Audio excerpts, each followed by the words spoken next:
गई। हमरा तो नहीं लागत कि कौन यार बा खेतवा में जवानी के बिया बो गईल।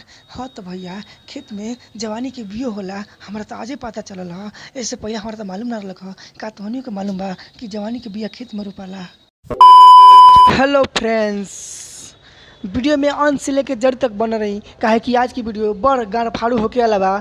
हाँ, जितना सिंगर या दर्शक भैया लोग बने लग ये केवल वीडियो रोल उनके इंटरटेनमेंट ला बनावत नहीं। एकरा के गाना गुर्दा या दिल दिमाग पर से ले के जरूरत नहीं है। ये केवल वीडियो रोल उनके इंटरटेनमेंट ला बा। हाँ तो हमारा चैनल पर नया बनी जा तो हमारा चैनल के सब्सक्राइब कर लिहा जा ताकि हम जब भी पहला वाला वीडियो डाली ना बिना कोनो लाना लहसुन के तो अनेक लगे पहुँचे। हाँ तो आज के बाद चौधी बिना कोनो लाना लहसुन के स्टार्ट कर जाए।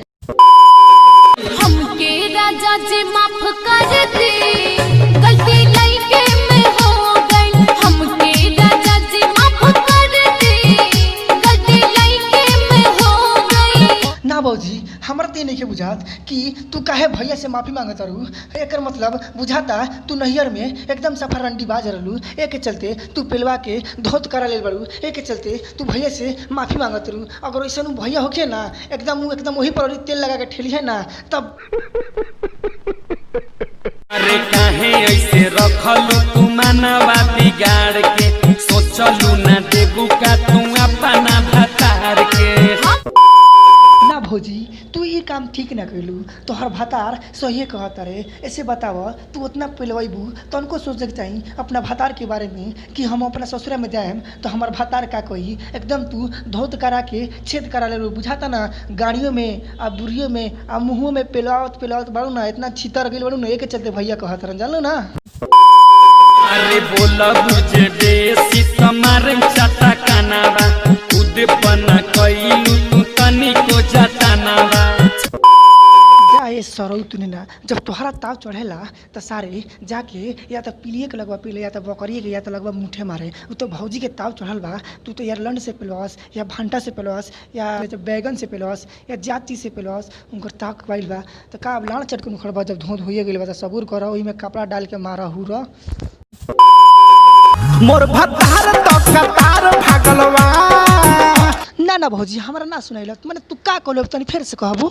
ओही दिन से सामान जगलवा। अच्छा मैंने वही दिन से तोहर सामान जगल बा यानी भैया कतार गइल बड़े। तबे एगो काम करे भौजी हो भैया बोकवा जन बहले बड़ा ना पछुआ रहेला उहे बोकवा से पेलवावल आ ठेलवावल चालू कर दो। अगर ओकरो से नहीं मन भरत नु तो कोनो यार वार रख ले तो ओकरा के बोला के पेलवावा एकदम घाचे घच। ऐसे जे भैया हइले नहीं खे आ ना सास ससुर बा एकदम बोला के पलंग पर सुता के एकदम निहुरा के आ लेटा के आ घाचा घच घच पेलवावत रहे भौजी।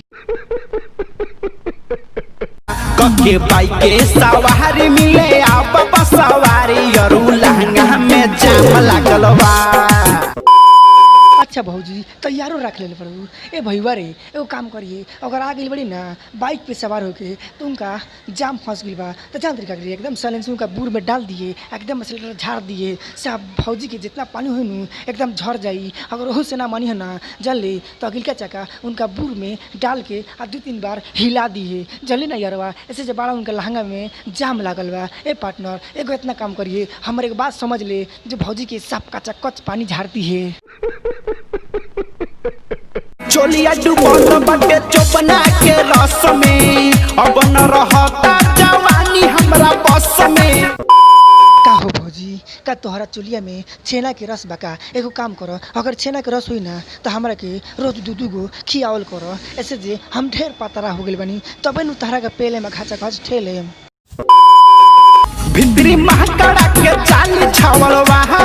का हो भौजी भीतरी मकड़ा के जाल बिछल बा। ई काहे ने कह कि भीतरी हमर झाट बड़का बड़का हो गइल बा। एगो काम कर भौजी छील के रखो आ ना तो यारो में आई ना आर कचाइल बढ़ले बा अगर पेल दी ना एकदम भाबा उठी जानू ना। लहंगा में जाम